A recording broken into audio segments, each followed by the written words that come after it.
안녕하세요. 네, 안녕하세요. 두 분 어렵게 모셨습니다. 저는 한겨레 신문 사람과 유철연구소의 구선건이라고 합니다. 오는 6월 9일이 기록의 날인데 기록의 날을 맞이해가지고 디지털 세상에서 기록이 갖는 의미 그리고 그것이 갖는 효과와 또 우리가 좀 조심해야 될 것들 그것에 대해서 전문가들을 모시고 상담을 나누도록 하겠습니다.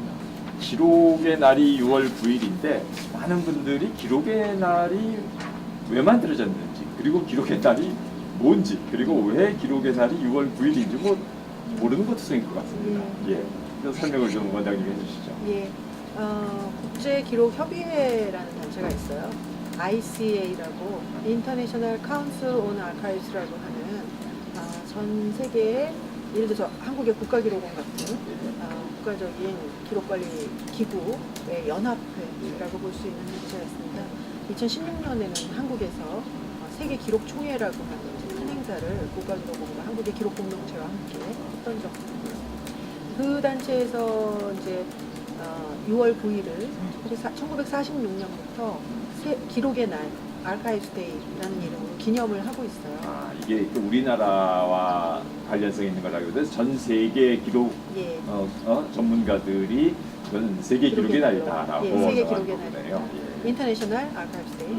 그런데 우리나라에서는 기록의 날을 기념하기 시작한 건 이제 작년 처음이고요. 애초에 이 기념을 하는 것 자체가 ICA에서 회원 기구인 각국의 기록관리 기구에게 기록이 중심으로 돼서 투명하고 정체성을 살릴 수 있는 사회를 만들기 위해서는 기록이라는 가치, 그 중요성에 대해서 인식을 넓히는 게 굉장히 중요하니 이 기록의 날을 기준으로 해서 그런 인식과 문화 확산의 기회를 썼으면 좋겠다라고 하는 권고가 있었는데 이제 저희가 그걸 좀 오래 못하다가 작년부터 기념을 했던 것이고 근데 작년에는 좀 전문가들을 대상으로 한 행사 취지가 좀 있었어요. 근데 올해는 아예 이 취지에 맞게 좀 이슈를 널리 알리는 행사로 삼아보자라고 생각하던 차에 이제 지금 강 대표님이 오랫동안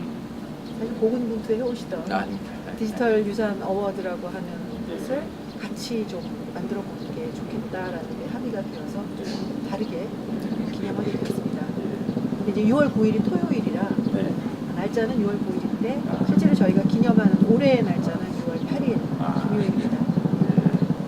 국가기록원이 이 디지털 유산 어워드 이런 거를 하게 된 배경은 조금 더 왜 이런 디지털 유산 민간에 세우던 거를 국가에서 해야 된다고 생각하게 되는지 조금 설명 해주시면.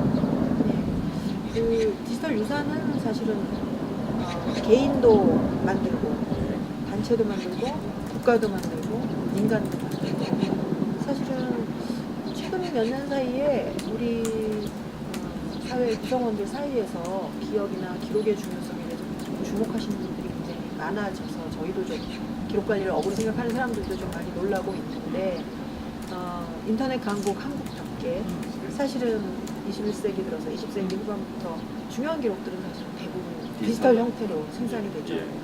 근데 이제 컴퓨터나 컴퓨터 관련 기기가 개입이 되기 때문에 아날로그 기록보다 조금 더 안전하지 않을까? 좀 더 강건한 환경에 있지 않을까 하고 쉽게 생각하기 쉽지만 사실은 알고 보면 굉장히 훨씬 더 취약한 환경인 점도 있어요. 그래서 그 디지털 기록을 얘기할 때 사라져가는 디지털 기록이라는 유산이라는 말을 많이 쓸 정도로 좀 위험에 처했다고 저희는 보는 건데 그 위기의식을 널리 좀 알릴 필요가 있다. 좀 공유할 필요가 있다는 거죠. 그러니까 불편하게 하시려는 게 아니라 위기의식을 공유하고 대안을 같이 찾지 않는다면 개인 차원에서든 조직이나 국가의 차원에서든 복구할 수 없는 손실이 발생한 후라면 너무 늦지 않겠느냐 그런 생각이 좀 그러면요, 강 대표님께서도 이제 먼저 이걸 시작을 하셨었는데요.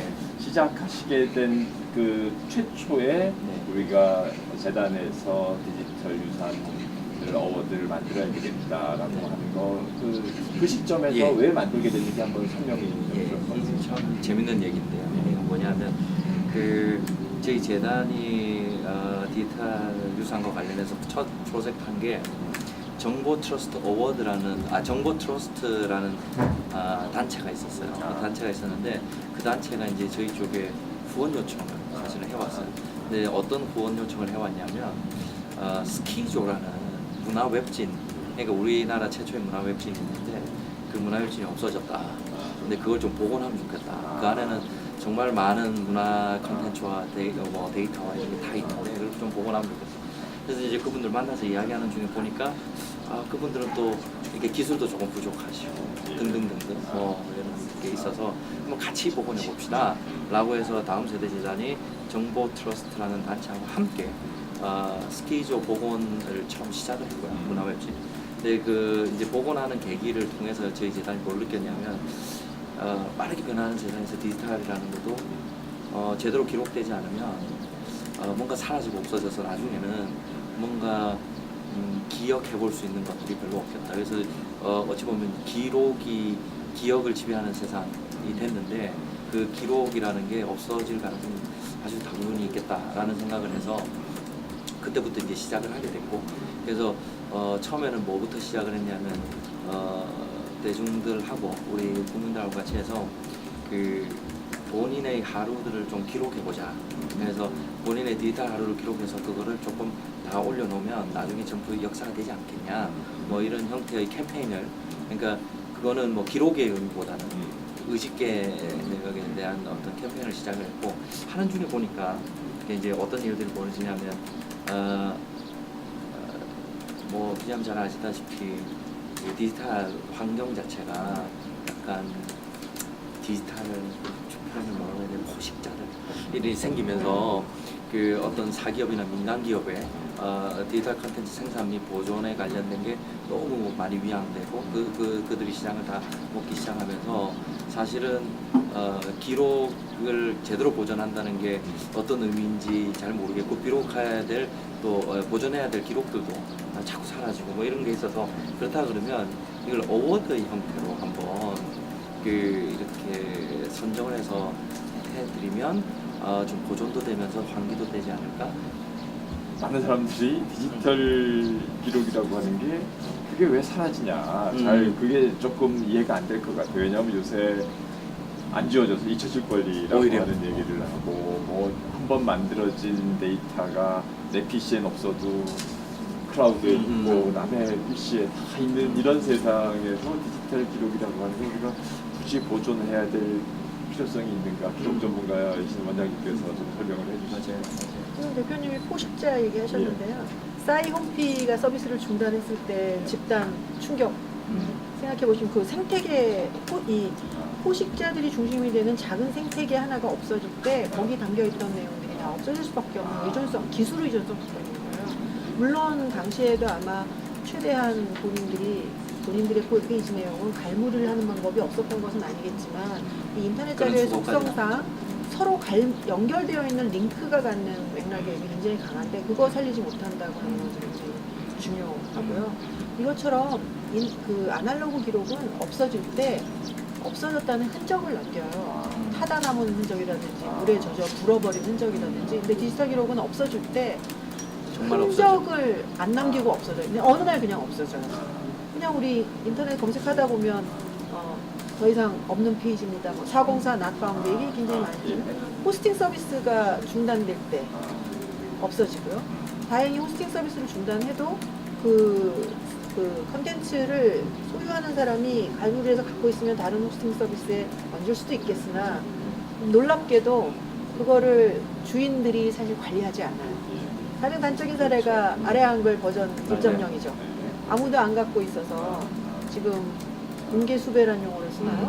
한글 박물관에서 한글의 디지털화의 뭐 기왕 공로 근현대 문화재 지정했다가 원본이 아닌 게 밝혀져서 문화재 취소되고 지금 30년도 안 되는 사이에 없어진 거예요.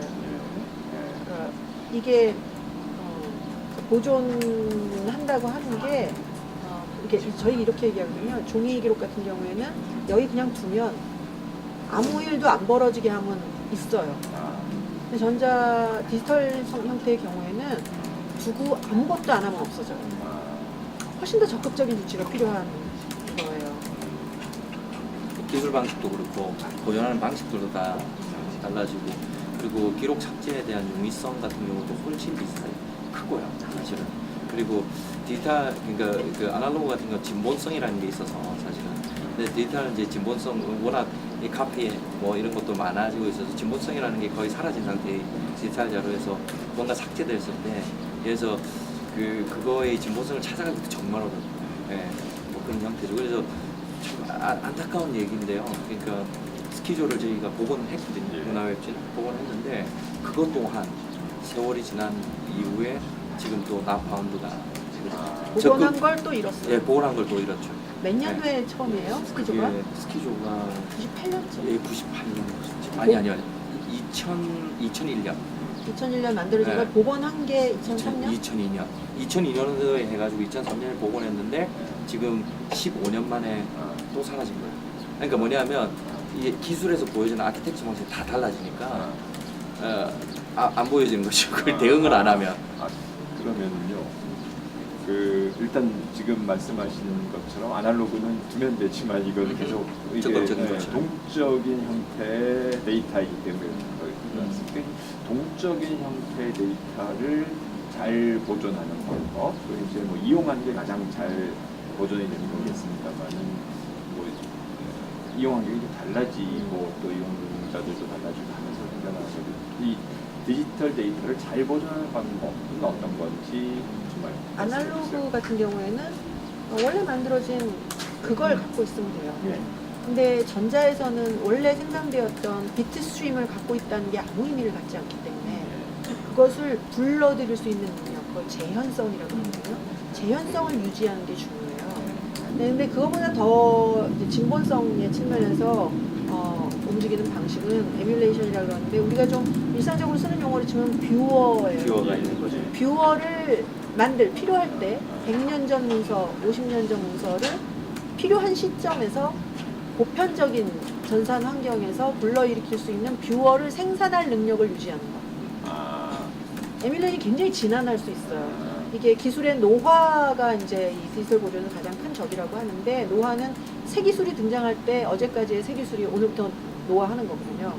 근데 그걸 매 단계에서 불러일으키는 과정과 새로 편집하고 저장하는 과정이 굉장히 진한하고 거기서 잃어버리는 것들이 있기 때문에 뷰어를 생산해야 되는데, 결국 뷰어가 파일 포맷에 기반하는 거예요.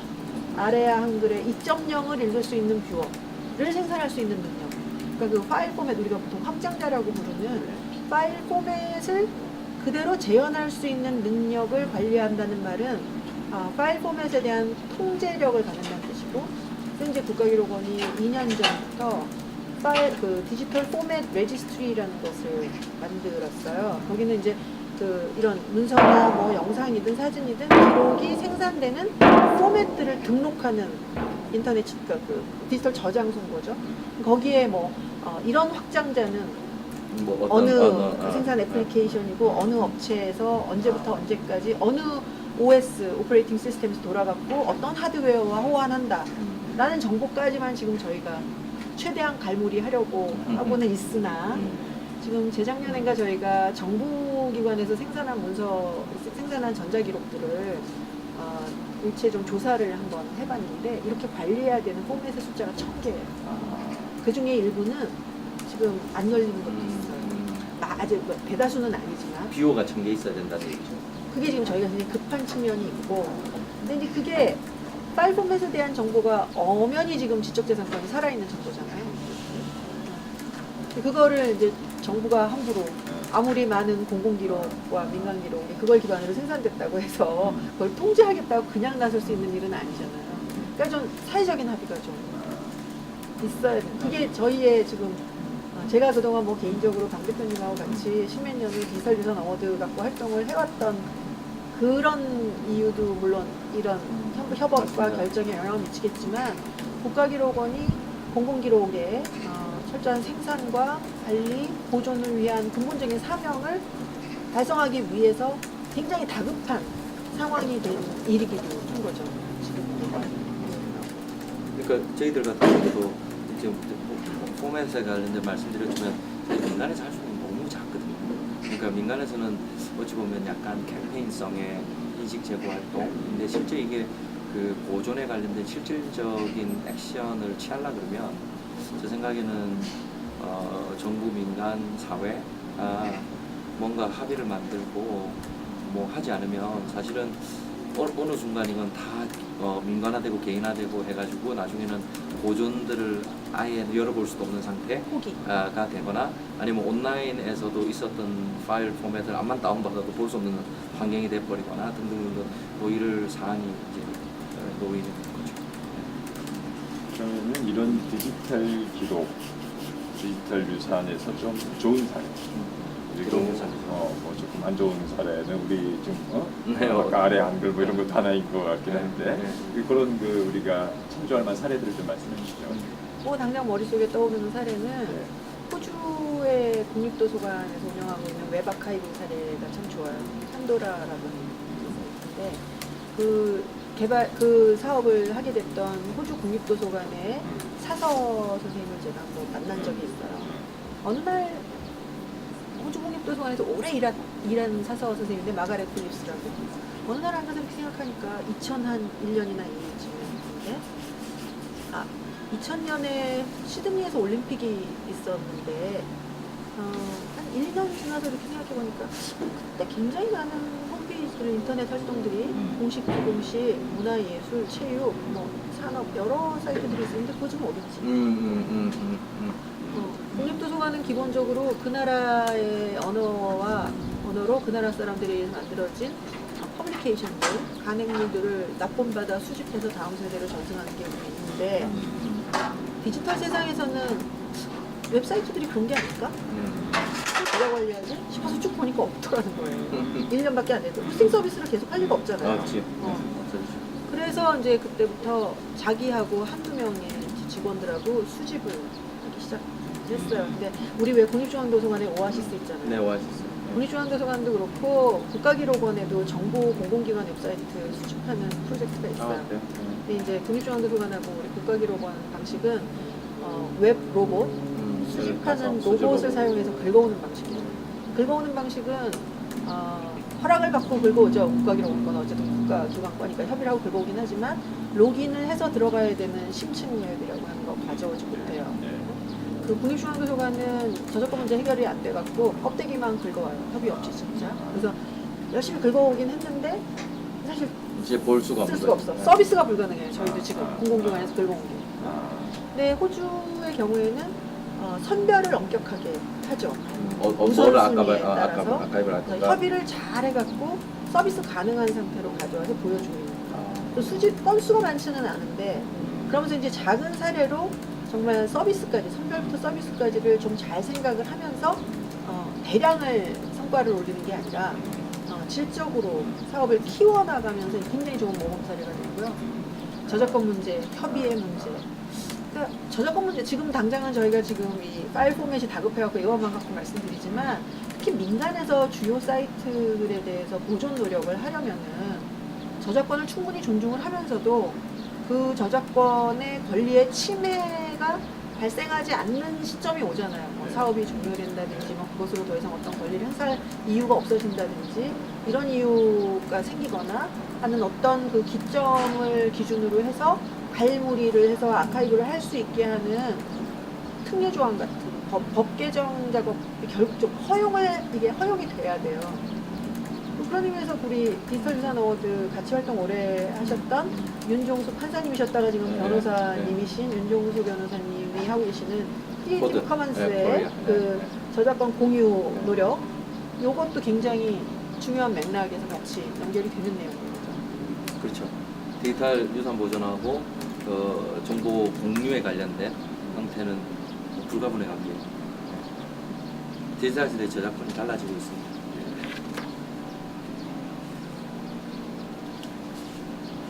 근데 그 기록 보존하는 게 기술적인 높이도 있지만 이게 지속적으로 관리를 해야 되는 부분이 있어서 사실은 이게 꼭 공공의 영역은 아니겠지만 지속성이라는 거, 역사성이라는 그 변수가 들어가면 공공 영역의 개입이 제가 볼 때 필수적이더라고요. 민간은 반짝반짝한 아이디어를 가지고 캠페인을 할 수 있어도 그걸 끝까지 지속하는 힘은 사실은 조금 부족하기 때문에 그래서 정부의 역할이 되게 중요한 거예요. 자, 그러면요. 그 다음 질문인데 이제 유네스코에서 뭐 세계 기록 문화유산을 선정하는 작업을 하고 있고 이제 우리나라는 그 중에서도 획기적인 뭐 기록 문화 보유물인데 이 디지털이 등장한 뒤에 뭔가 기록 문화 보존이라든지 지향이라든지에도 새로운 가치가 좀 들어가야 될 것 같아요. 왜냐하면 그 이전에 만들어진 기준이고 뭐 그렇게니까. 그래서 디지털 기록 유산, 우리가 보존할 가치가 있는 디지털 기록 유산, 아까 왕 대표님이 이제 그걸 작업을 하면서 뭔가 좀 만들었다라고 하는데 네, 네. 그걸 조금 설명해 주시고 예, 예. 그리고 앞으로 이제 우리가 보존해야 될 디지털 기록 유산이 기존의 아날로그 기록 유산과 같은 건 뭐, 다른 건 뭔지를 연예께서 설명해 주시면 됩니다. 저희들은 디지털 어워드를 할 때 크게 세 가지 기준가 있는데 그게 하나가 역사성. 이 역사성 뭐냐면 그 사이트가 오래되고 뭐 그런 것도 역사성의 한 측면이겠지만 그게 아니라 지금 당장 생겼어도 이거는 역사적으로 꼭 기록하고 보존해야 될 것 같다라는 세대 유산의 가치를 하나 공개 있고요. 그게 한 기준이고 두 번째는 이제 그 공익성, 공헌성이라고 표현할 수도 있겠는데 그냥 이게 개인의 그냥 소중한 정보, 개인한테 되게 소중한 정보겠지만 이게 과연 여러 사람과 공유했을 때 새로운 사회적 가치를 만들어내는지에 관련된 게 이제 두 번째 기준인 공익성의 기준. 이제 마지막 세 번째 기준이 다양성에 대한 기준인데 이 다양성에 대한 기준은 사실은 어떤 가치를 지향하는 거냐면 사회 소수성에 관련된 가치. 그게 왜냐하면 소수가 가지고 있는 가치는 더 보존되기 어렵거든요. 예를 들어 쉽게 얘기해서 요새 퀴어라든지 뭐 이런 거 있잖아요. 옛날에 예를 들어 정권과 대비해서 싸웠던 뭐 민주운동, 대항문화라든지 아니면 예를 들어서 뭐 지난 정권의 세월호 관련된 여러 이슈들이라든지 이런 것들은 사실은 소수로 취급이 되기 때문에 사실 보존되기가 되게 어려운 측면이거든요. 그래서 저희들은 역사성, 공익성, 다양성 이렇게 세 가지 측면에서 사실 어워드를 진행을 하고 있고 아마 올해도 이제 그렇게 해서 선정이 될 건데 이 세 가지 기준을 저희가 취지와 기준을 공포한 것만으로도 굉장히 의미가 있고 이게 기존의 아날로그하고는 좀 다른 방식 아닐까라는 게 제 생각이고 이게 더 보태주실 겁니다. 아날로그하고 디지털이라고 하는 것은 기록이라고 하는 무형의 무언가가 담겨있는 껍데기이기 때문에 이 두 가지는 분명히 관리상의 어떤 차이점을 가져요. 근데 그 기록의 가치, 그 중요성의 판단 기준을 놓고 보면 저는 이게 두 개가 다르지 않을 수도 있다라는 생각이 기록의 들고요. 판단. 근데 이제 기록은 기록 자체로 가치를 갖는다기보다는 오늘 지금 기자님하고 저희하고 얘기하려고 사전에 주고받았던 이 내용은 이 문서 자체가 여기 담겨있는 내용과 이 문서 형식 때문에 의미를 갖는 게 아니라 이 대화가 중요하기 때문에 그것의 보조 도구로 만들어진 거잖아요. 그러니까 기록은 항상 그 기록이 담고 있는 내용과 관련된 사건 아니면 그 기록이 표상하는 어떤 그 원인이 되었던 아니면 그 결과가 되었던 그 활동에 대한 그 역사적 판단의 가치가 대입이 되는 것 같아요. 이번에 100개 넘는 사이트들을 누군가 추천을 해주시고 또 그걸 갖고 지금 어제까지 네티즌들의 투표가 있었는데 그 추천된 추천의 말이나 또 투표하시는 분들의 마음을 생각해 보면 이게 보존할 만한 다음 세대로 넘겨야만 할 유산의 가치가 있는가 아닌가를 생각하면서 그 사이트만을 보는 게 아니라 그 사이트가 담고 있는 맥락을 담고 생각과 어떤 활동 맥락 또 그 사이트가 만들어지게 된 배경이 됐던 사건이나 활동과 맥락이 굉장히 중요한 거예요. 그래서 기록학에서는 기록보다 기록을 생산하게 된 배경이 되는 활동에 주목해요.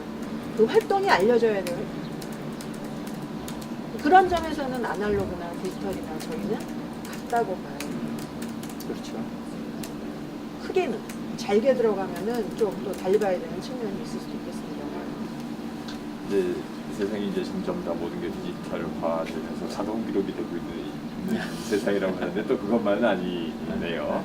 자, 근데 이렇게 디지털 기록을 우리가 제대로 보존하지 못할 경우에 어떤 피해를 우리가 입을 수 있는지 한번 생각해 보면은 우리가 왜 해야 되는지를 좀 생각해 볼 수 있을 것 같아요. 뭐 돈이 잘 되는 데서는 뭐 열심히들 하겠지만 꼭 뭐 그럴 것 같지는 않은 거고 어떤 피해를 우리가 볼 수 있죠?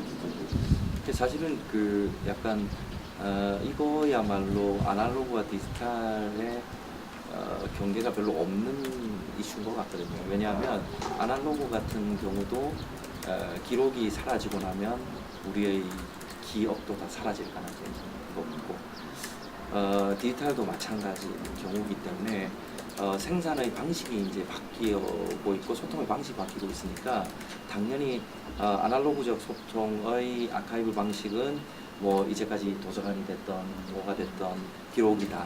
지금 형태가 구축이 돼 있다 그러면 이제는 소통의 방식과 하다못해 지식의 전수 방식도 이제 온라인으로 가는 상태라면 디지털로 가는 상태라면 그 디지털에 대한 보존에 관련된 전반적인 정책을 만들지 않으면 나중에 알고 봤더니 뭐 우리의 역사가 다 사라졌어.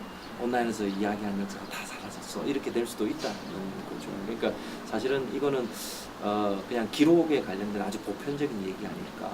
그러니까 뭐 디지털이 없어졌다고 꼭 뭐가 아니라 기록 자체가 없어지는 거에 대한 거 보존을 잘 안 했을 때 오는 피해는 아날로그나 디지털이나 거의 같지 않을까 하는 생각을 해보죠. 그러니까 뭐 아주 대표적인 예를 아까 싸이월드 얘기를 하셨고 또 하나는 뭐 이런 거죠. 뭐 클라우드 서비스가 갑자기 종료될 때 그 당혹감들 뭐 이런 것들은 아마 다들 한 번씩은 겪어봤을. 외장하드 예. 한 개씩은 놓쳐봤잖아요. 뭐 그런 것들.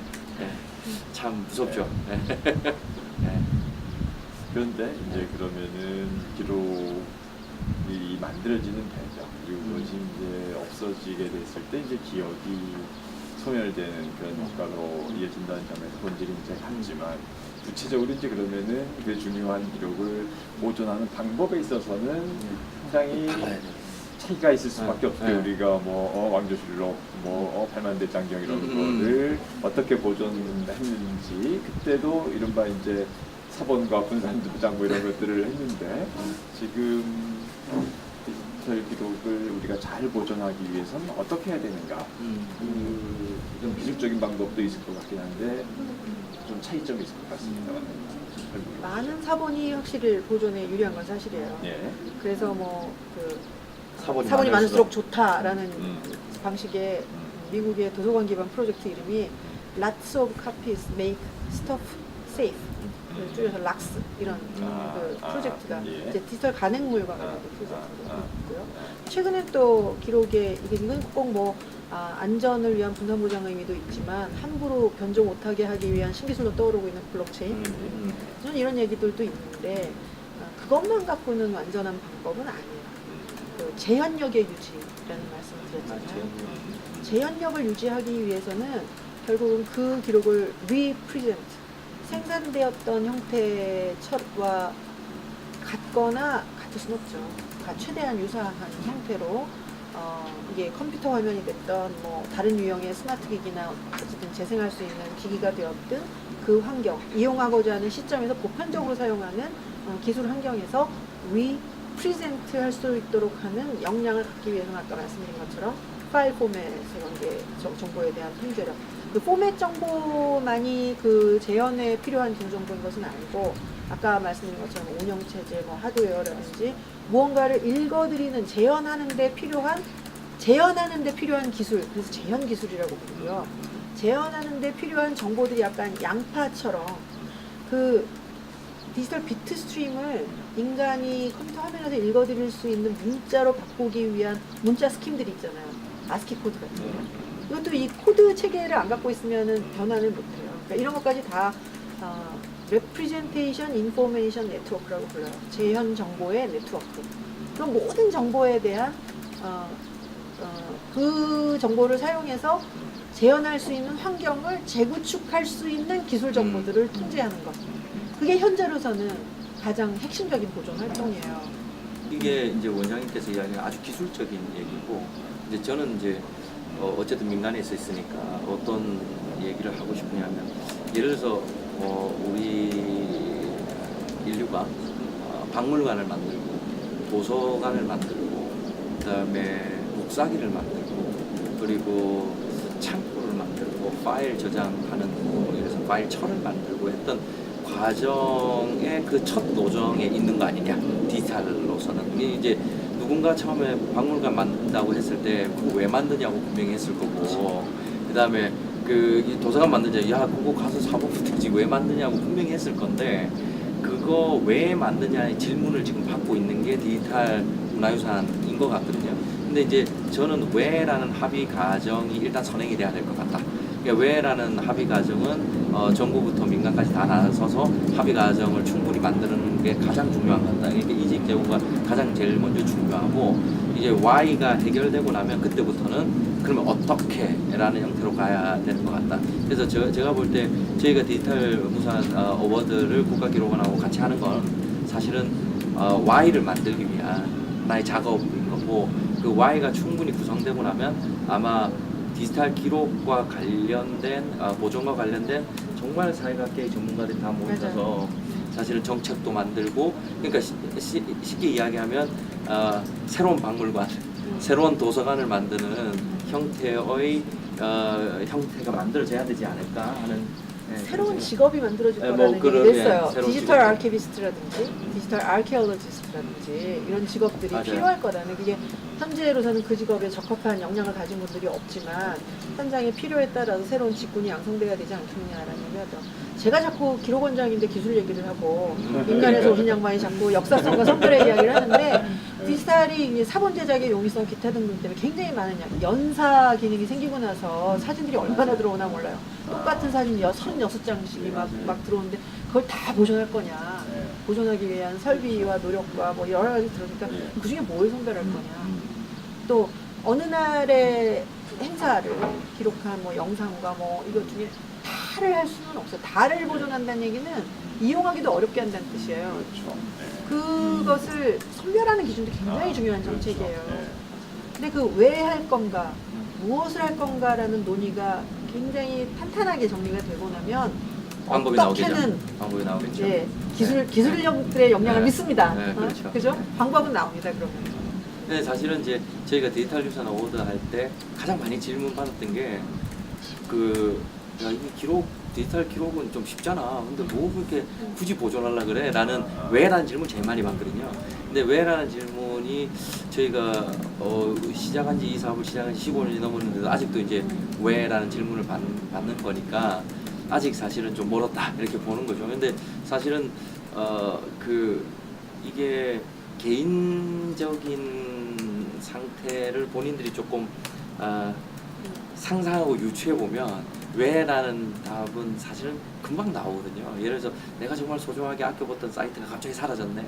갑자기 뭐 네이버가 문을 닫아갖고 내 블로그가 없어졌네. 뭐 등등등등 너무나 많은 일이 벌어질 건데 거기에 대해서는 뭐 있는 거죠. 그래서 사실은 디지털 기록 보존은 또한 정보 보호와 저는 맥락이 같다라고 사실은 보는 거죠.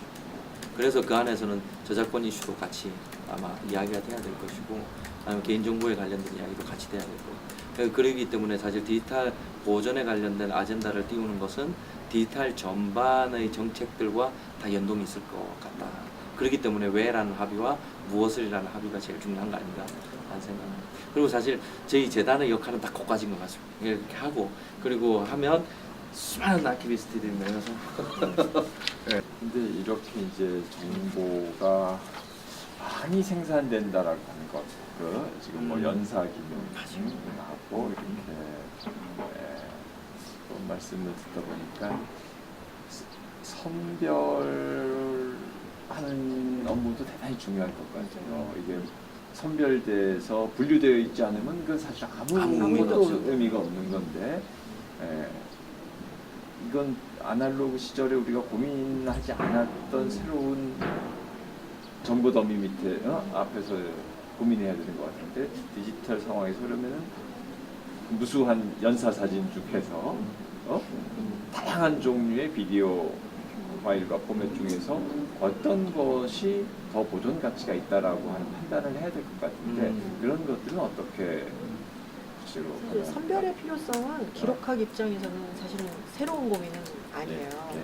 이 뭐 복사기가 출현하고 디지털 출력이 가능해지면서 작업은 컴퓨터에서 하고 출력을 해서라도 예. 그 카피가 너무나 많았으니까요. 예. 문서 감축 네. 같은 것이 이미 한 50년 전부터 서구 각국에서 문제가 돼서 문서 감축이 필요해서 문서량이 너무 많고 이걸 관리하기 위한 비용이 너무 많이 들어서 기록 관리라는 분야가 성장했던 나라들의 사례도 있을 정도로 선별은 항상 기록하기도 중요한 개념이어 왔어요. 근데 그 선별에 관해서는 뭐 한 학기 강의가 필요할 정도고 저희가 전문가가 아니라서 정확히 말씀을 못 드리지만 선별할 때 기준이 되는 것은 아까 말씀드린 것처럼 기록을 생산하게 된 배경이 된 그 활동의 중요성에 달려 있어요. 예를 들어서 국가기록원에서 지금 이제 하고 있는 또 중요한 작업 중에 하나가 사실 이게 국가기록원의 사명에 가장 밀접한 내용이죠. 공공 업무의 철저한 기록화. 이게 이제 국가기록원이 존재하는 한은 영원히 갖고 가야 할 숙제일 건데 무엇을 기록화할 것인가? 무엇을 현재 공공기록법 안에 몇 가지 단서가 있기는 해요. 국토의 형질을 변경시킬 정도의 대규모 공사라든지 300억 이상의 예산이 들어가는 사업이라든지 어느 대통령의 국정과제로 진행되는 사업이라든지 국민의 뭐 생명과 안전, 재산권의 보호 등에 관계된 사업으로부터의 기록이라든가 기록 아까 말씀드렸죠. 기록 자체로부터 그 가치가 발현되는 것이 아니라 그 기록이 만들어지게 된 맥락과 활동의 중요성으로부터 가치가 발생을 하는 거죠. 어떤 그 인간의 지적 능력에 기반한 판단의 기준도 개입을 할 부분이 있겠고 그 기준을 자동화한 방식으로 그 적용할 수 있는 기술도 필요할 거고 저희가 갈 길이 멀다 이런 말씀을 드렸습니다. 그러니까 디지털 그 자체는 생산될 때부터 그 아날로그하고는 좀 다르게 아날로그는 뭐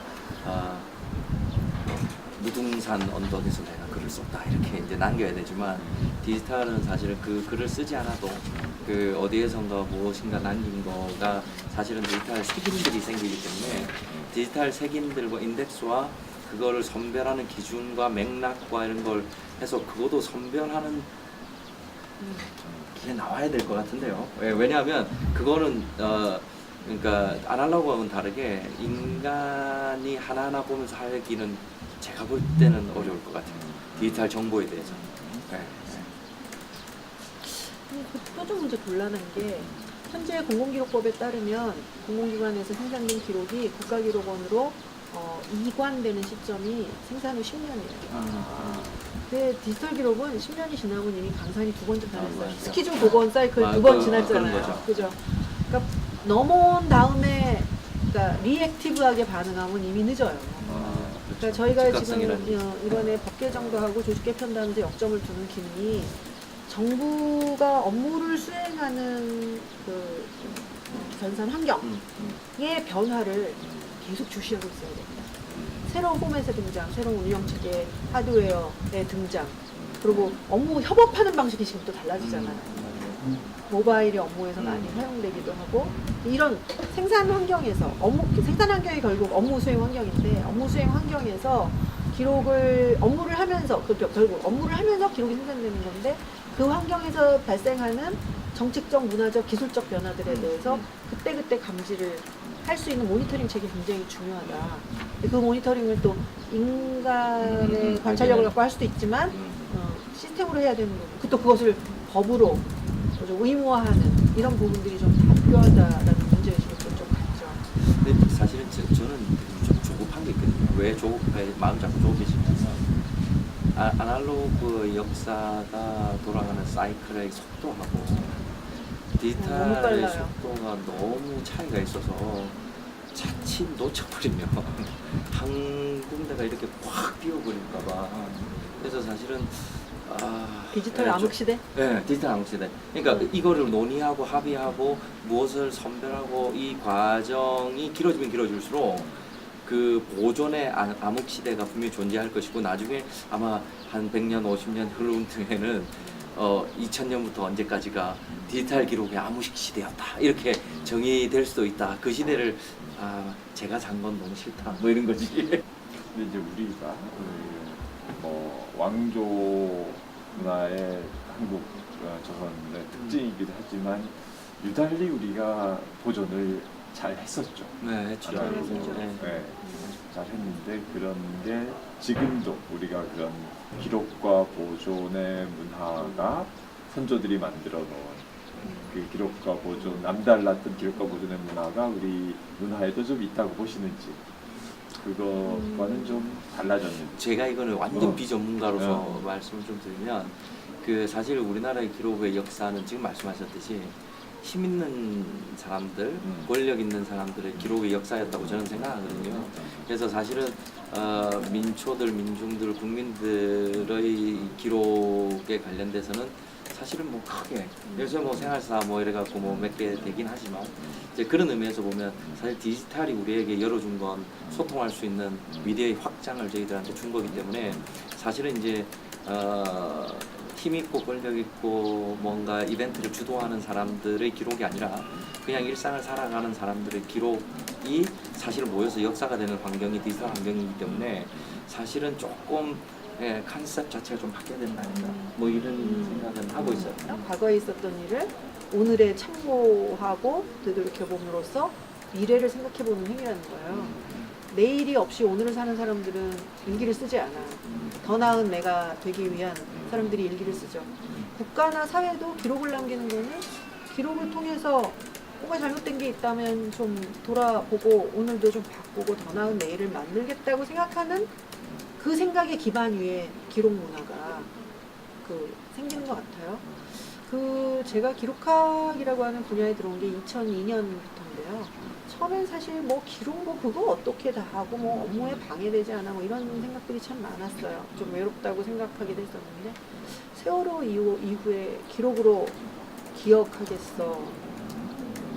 이런 것들이 동일한 역사를 반복하지 않겠다라는 문제의식 그러고 나온다. 그럼 우리는 한번 전후 복구의 과정에서 먹고 살고 생존하는 것이 다급해서 긴 호흡으로 생활을 못 해보다가 내일 우리 아이들의 내일 이런 걸 생각하면서 기록의 중요성에 대해서 한번 국민 전체가 한번 이렇게 확 눈을 떠버리는 기억하겠습니다.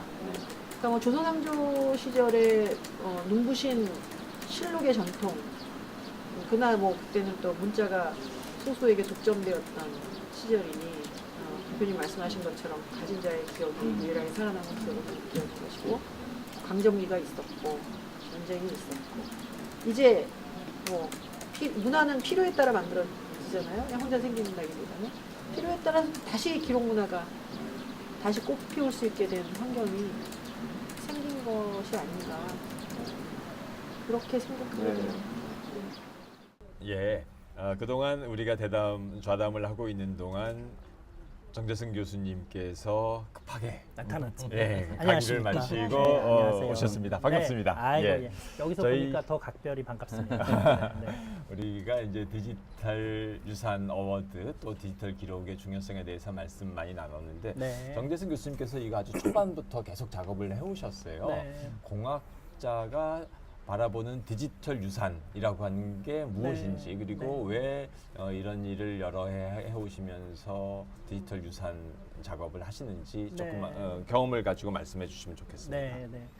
그러니까 이제 학자의 관점으로 보자면은 인간의 지적 유산을 잘 기록하고 보존하고 후세에 그걸 넘기는 게 이제 너무나도 중요한데 그 기록의 형태가 이제 하나는 아주 오랫동안 보편성을 갖고 어떤 미디엄이어도 다 볼 수 있게 만드는 아날로그의 기록 이게 이제 너무너무 중요하고요. 또 하나는 지금 현재 막 데이터의 양이 엄청나게 쏟아지는 이 디지털 정보들 중요한 기록들 중에서 의미 있는 것들을 추려서 다음 세대에 전하는 거. 근데 이 두 가지가 각각 다른 의미에서 제가 보기엔 중요하다고 생각이 들어요. 근데 후자의 경우에는 특히 디지털의 경우에는 너무 많은 정보들이 있기 때문에 그 중에서 의미 있는 정보를 어떻게 추려내서 결국은 기록이라는 거는 역사에 관한 기억이자 우리 다음 세대가 해야 될 적절한 판단과 의사결정을 위한 토대니까 네, 그들이 좋은 문명을 만들 수 있도록 그 기록을 넘겨주는 건 너무 중요한데 네. 근데 이 디지털 유산의 제일 큰 문제는 미디움이 빨리 바뀌고 네, 그리고 좀 시간이 지나고 나면 기록이 방치되고 그 다음 기록이 그걸 덮고 그래서 어디에 뭐가 있는지 모르고 그러니까 이제 그 중에 소중한 기록이 뭔지를 찾는 게 의미가 있는 작업인 것 같아요. 그리고 그 일을 다음 세대 재단이 디지털 유산 어워드라는 이름으로 오랫동안 해온 거고요. 사실 저는 뭐 이 분야의 전문가도 아니고 잘 알아서 참여한 거라기보다는 네, 여기 이제 두 분과 함께 배우면서 이런 좋은 기록이 있었네. 이거는 우리가 각별히 다음 세대에 전해줘야 될 것 같습니다. 네, 그런 마음으로 참여하게 됐습니다. 근데 이제 우리가 이 디지털 생태계, 디지털 세상은 벤처 뭐 이런 것도 많고 사실 이제 그 특성이죠. 이제 혁신과 창업 그러니까 네. 엄청나게 많이 생겨나고 새로운 아이디어가 무수히 쏟아지는 곳인데 네. 그것은 곧 그만큼 사라지는 것도 많다는 것일 수밖에 없잖아요. 네. 그런 환경에서 우리가 아이디어들은 다 참신하고 하여튼간 그럴 텐데 이걸 어떻게 이 많은 것을 계속 보존할 것인가에 네, 대한 네. 고민. 네. 어떤 기준? 아까 이제 박 대표님께서 몇 가지 한 3가지 기준을 만들게 됐는데 네. 그 기준을 정 교수님께서 이제 네. 기준 만드는데도 같이 참여하셨을 네. 텐데 왜 그런 기준들을 네. 이렇게 역사성, 공익성, 공익성, 다양성. 네. 그것이 충분한 기준일까요? 기준이네요. 뭐 조금 더 우리가 깊거나 더 보태거나 뭐 네. 추가할 거 이런 것들은 따로 없을까요? 네. 아니, 그러니까 공학적 관점에서 보면 그 정보들 중에 의미 있는 정보를 추리는 작업보다는 지금 많이 하는 일은 이제 이른바 빅데이터라고 하는 엄청나게 양이 많고 빠르게 증가하고 그 포맷도 다양하고 이 velocity, volume, variety 이 세 가지를 만족하는 데이터를 어떻게 하면 끊임없이 계속 잘 저장해서 통째로 다음 세대에게 통째로. 전해줄까가 공학적인 챌린지입니다. 네. 네. 그러니까 예를 들면 지금 뭐 통계에 따라 다르긴 하지만 인간이 만들어내는 데이터가 석 달 만에 2배씩 늘어난다고 하잖아요. 네. 그러니까 지금까지 나온 거에 뭐 2배씩 늘어나고 있는데 그걸 어디다 저장할 거냐. 예. 그걸 어떻게 체계적으로 나누어 네. 데이터 스트럭처를 만들어서 관리할 거냐. 어떻게 쉽게 검색이 되게 할 거냐 하는 게 빅데이터 시대의 화두예요. 네. 사물 인터넷이 발달하면 더 많은 데이터들이 이제 예. 쏟아질 것이고요. 예. 그 다음에 그거를 통째로 전하려고 지금 애쓰는 이유는 뭐냐면 다양성이라든가 예를 들어서 공익성이라든가 하는 문제들은 당연히 좋은 기준이지만 다음 세대는 다른 기준으로 또 데이터를 볼 수도 있지 않겠어요? 네, 그러면은 우리가 해줄 수 있는 일은 네, 그 자체를 잘 그냥 관리해서 다음 세대가 자신들의 뜻에 맞게 그냥 또 필요한 정보들을 가져갈 수 있도록 해주려면 네, 통째로 잘 보존해보자. 뭐가 좋은지 뭐가 나쁜지를 시대의 이름으로 섣불리 판단하지 말자. 약간 그런 태도가 있는 겁니다. 이제 그러다 보니 이 바다 안에서 예, 그거를 되도록이면은 예, 그대로 보존하려고 이제 애쓰고 있는 거죠. 예. 예. 지금 이제 빅데이터 시대 말씀은 이제 IoT까지 네, 이제 네. 사물 인터넷 시대로까지 가는데 네. 이렇게 아무리 뭐 저장 장치가 늘어나고 그렇다라고 해도 IoT 시대가 되는데도 네. 지금 교수님이 말씀하신 네. 이걸 통째로 그대로 네. 계속 뭐 몇 시간마다 2배가 될 텐데 네, 그럴 수 그거를 통째로 전승하는 게 과연 가능한 그거, 챌린지입니까? 쉽지 않은 질문이고요. 네, 그러니까 뭐 구글은 지금 그 일을 하고 있는 거잖아요. 구글은 다른 곳과는 달리 그냥 인터넷에 올라오는 게 아니라 그 데이터를 전부 다 긁어다가 자신들의 하드에다가 다 저장하는 일을 하고 있는 거거든요. 아. 그것도 카피를 하나만이 아니라 아. 여러 개, 아. 뭐 알려진 거는 4개 정도의 나라에 서로 똑같은 거를 혹시 모르니 예. 저장하고 있다는 건데 예. 그렇게 이제 모아두고 저장을 하니까 검색이 훨씬 빠른 거죠. 예. 네, 아. 그제서야 찾는 게 아니라서. 네. 근데 어쨌든 지금 현재 문제는 그럼에도 불구하고 예를 들어서 메모리 하드디스크가 망가지면 네, 그럼 그 데이터 날아가는 거잖아요. 네, 그러니까 그런 상황에서 어떻게 안전하게 고스란히 잘 보존할 거냐. 너무너무 데이터가 많아서 귀한 데이터 위에 자꾸 새로운 데이터들이 예. 덮여서 아. 우리가 귀한 데이터인 줄 모르고 아. 그냥 넘어가는 일이 자꾸 생기는데 그 문제를 어떻게 해결할 거냐. 네, 그런 게 이제 이쪽 분야에서 되게 중요한 질문이 아닌가 싶습니다. 저는. 네, 그래서 그런 각 시대마다 기준을 만들어서 네, 중요하다고 생각하는 기록들을 네, 잘 가지고 있는 시스템을 만드는 거, 네, 그게 지금 이곳이 하고 있는 일인 것 같고요. 아. 그러니까 예를 들면 사람들의 그냥 움직임, 네, 뭐 지금은 별로 중요하지 않은 것처럼 보이지만 그냥 움직이는 사람들이 만들어내는 패턴도 예. 네, 맞아요. 그 인간이란 호모사피엔스를 제대로 이해할 때 그게 얼마나 중요한 단서가 될 수 있겠어요. 네, 그러니까는 지금은 잘 몰라도 네, 그 데이터 하나하나가 되게 귀한데 네, 근데 그거를 저장하는 매체도 그렇고 나중에 그거를 읽기 위해서 우리가 매번 사용해야 되는 미디움의 특징, 심지어 그걸 보존하기 위해서 필요한 에너지, 맞아요. 네, 에너지. 이게 너무너무 심각한 또 질문이기도 합니다. 예, 너무 데이터가 너무 많아져서 네, 어떻게 다 저장할까. 이제 결국 그걸 이제 사람이 할 수 있는 건 아닐 거고 결국 인공지능이라든지 이런 예. 도구가 하게 될 텐데 네. 그 도구가 하더라도 사람이 도구를 설계해 줘야 되는 거니까요. 네, 맞죠. 맞죠. 예. 네. 그리고 도구에게 이제 기준을 알려주고. 예.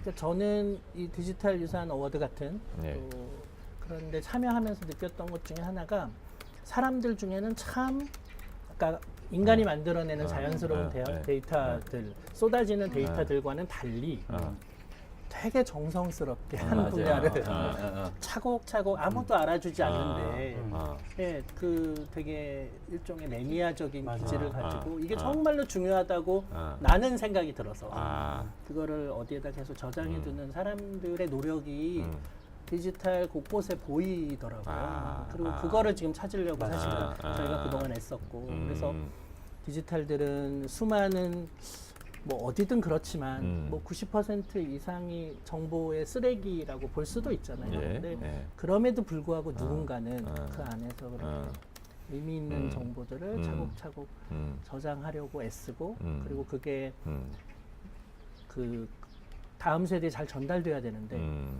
사회가 도와주지 않으면 그게 다음 세대까지 전달되기 어려운 구조예요. 그리고 개인이 그거를 다 감당하기 힘드니까요. 그러니까 이제 이런 단체가 그거를 찾아서 예, 다음 세대에 전하는 노력을 함께 도와주면 그들에게는 너무나 큰 힘이 되겠죠. 네. 역사적 판단은 다음 세대가 하는 거고 그걸 가지고 네. 자, 그 심사의 재미는 심사하시는 분이 이제 그 데이터를 보고 나는 이게 중요하다, 저게 중요하다라고 막 이렇게 얘기하시는 그게 재밌어요.